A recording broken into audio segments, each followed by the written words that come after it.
Hello guys, मैं Bhushan Gaekwad again आप सभी का स्वागत करता हूं अपने इस यूट्यूब चैनल में। तो दोस्तों आज का हमारा टॉपिक है वो है oogenesis। oogenesis का मतलब यहाँ पे हमको पता है the process of formation of female gametes from the primary germinal cell. तो प्राइमरी जर्माइनल सेल, ये जो सेल्स होते हैं ये स्टार्टिंग में ही फॉर्म होते हैं फीमेल बॉडी में जब एम्ब्रियोनिक डेवलपमेंट होता है बिफोर बर्थ। ठीक है, तो बिफोर बर्थ जो प्राइमरी जर्माइनल सेल्स होते हैं इनसे फीमेल गमिट का फॉर्मेशन स्टार्ट होता है। इस प्रोसेस को हम बोलते हैं oogenesis। The formation of female gamete from the primary germinal cell under the influence of the gonadotropic hormone like FSH and LH is called as the process of oogenesis। oogenesis ये एक process है जिसमें female गमिट का ovum का formation होता है। ठीक है, और ये किसके इन्फ्लुएंस में होता है? सम गोनाडोट्रोपिक हार्मोन, ऐसे हार्मोन जो हमारा ब्रेन रिलीज करता है जिससे कि ये पूरी प्रोसेस जो है वो कैरी आउट होती है। ठीक है, तो बेसिकली हम बात करते हैं सबसे पहले ये जो पूरी प्रोसेस है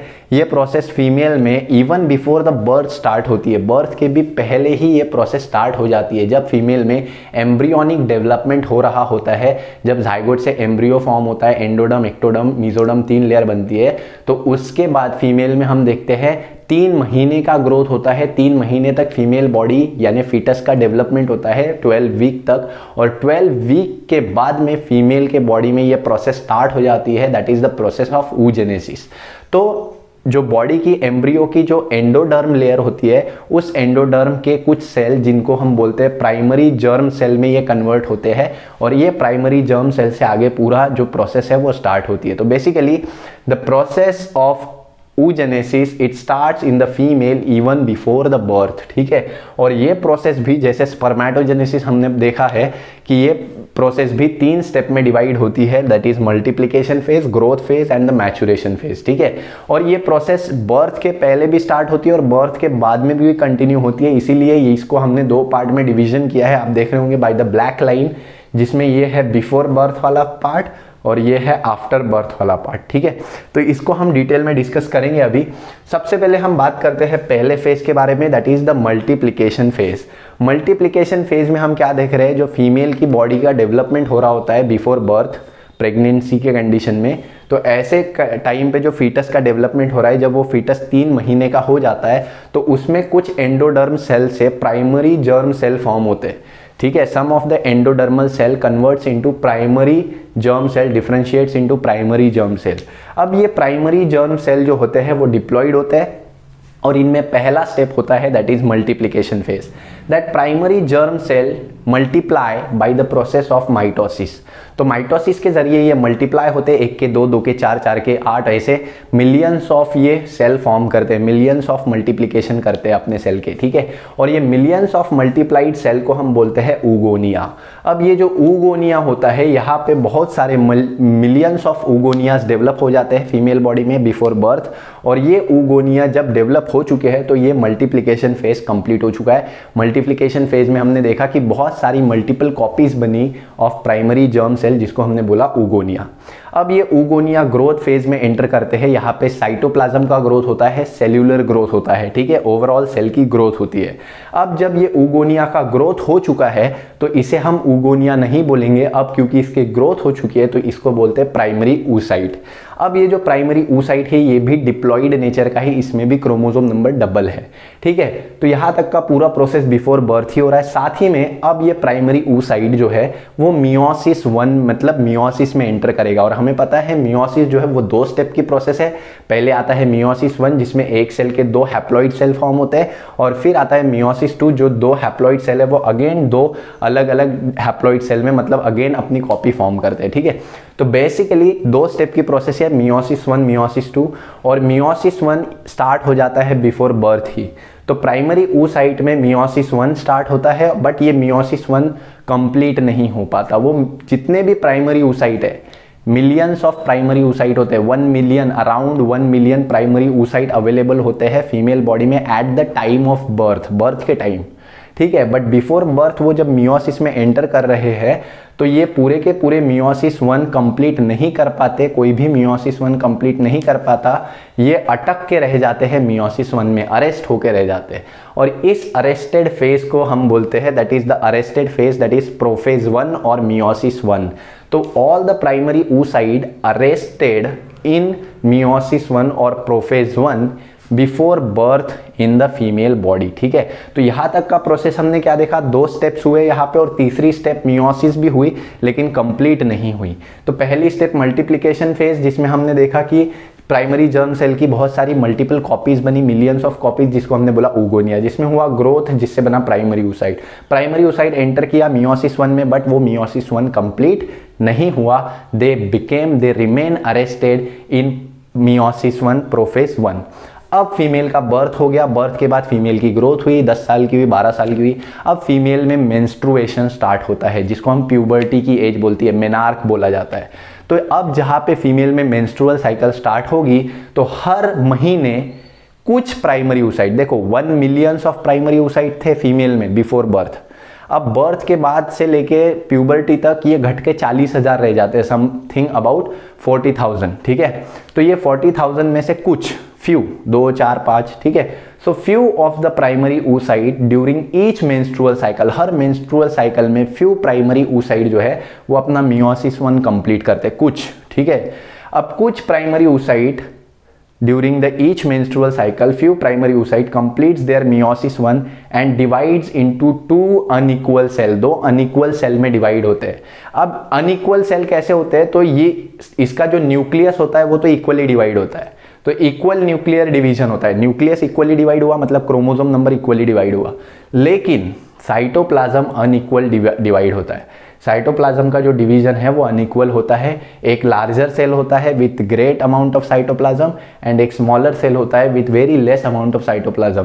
the larger cell is called as secondary oocyte and the smaller cell is called as polar body. ठीक है, तो यहाँ पे हमने देखा जो मियोसिस 1 में प्राइमरी oocyte अटके थे वो after birth, after puberty, menstrual cycle के जरिए कुछ oocyte हर महीने कुछ oocyte मियोसिस 1 कंप्लीट कर रहे हैं और 2 अनइक्वल सेल फॉर्म कर रहे हैं, जिसको हम सेकेंडरी oocyte और पोलर बॉडी बोल रहे हैं।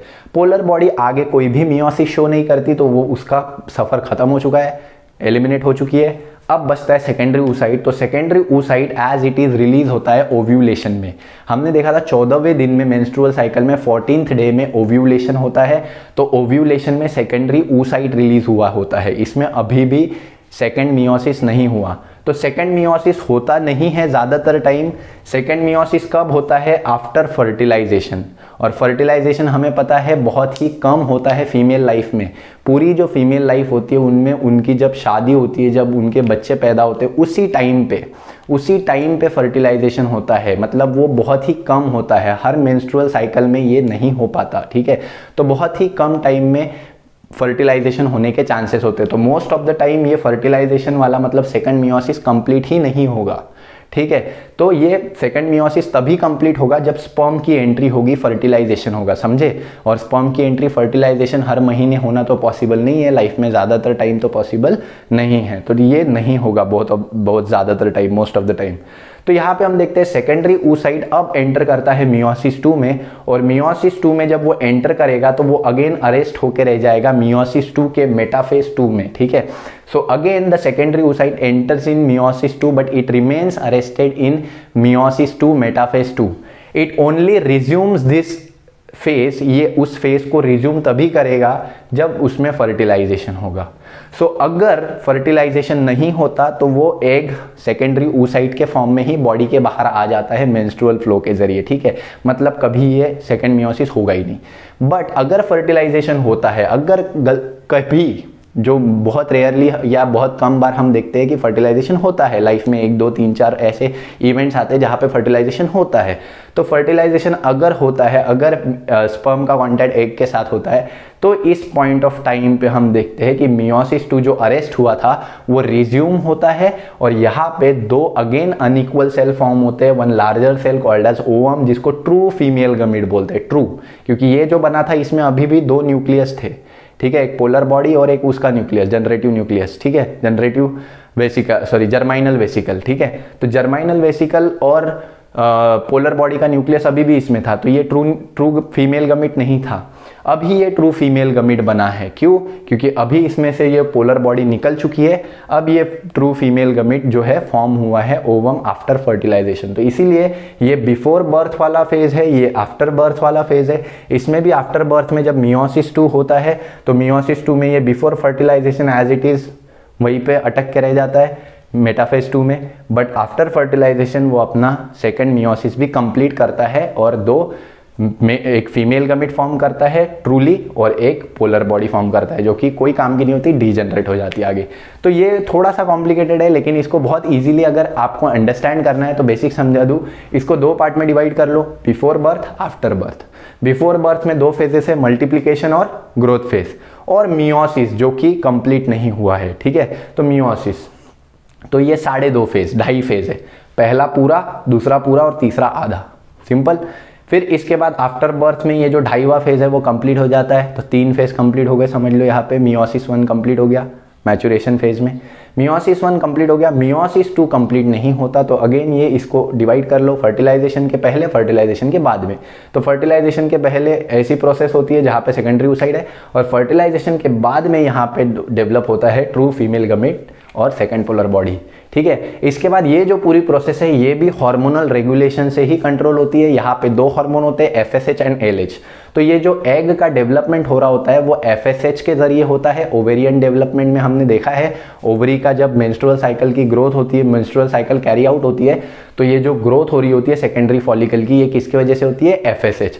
वहीं पे जो ओव्यूलेशन होता है जिसमें सेकेंडरी oocyte रिलीज होता है वो किसकी वजह से होता है? LH की वजह से। तो बेसिकली ये यहाँ पे भी हार्मोनल रेगुलेशन उतना ही इंपॉर्टेंट है जितना स्पर्मेटोजेनेसिस में। इससे ज़्यादा तो हम ये बोल सकते हैं कि फीमेल गमीट प्रोडक्शन में हार्मोनल रेगुलेशन बहुत ही ज़्यादा इंपॉर्टेंट होता है। तो यहाँ पे हमारा गमीटोजेनेसिस इन केस ऑफ फीमेल यानी oogenesis कंप्लीट हो चुका है। आई होप वीडियो लेक्चर आपको पसंद आया होगा, समझ में आया होगा। कोई भी डाउट, डिफिकल्टी या क्वेरीज है तो कमेंट सेक्शन में पूछ लीजिए। बाकी तब तक के लिए thank you very much. Video को लाइक कर दीजिए, थैंक्स। और नॉलेज शेयरेबल लगा हो, अच्छा लगा हो तो शेयर भी कर दीजिए दोस्तों के साथ।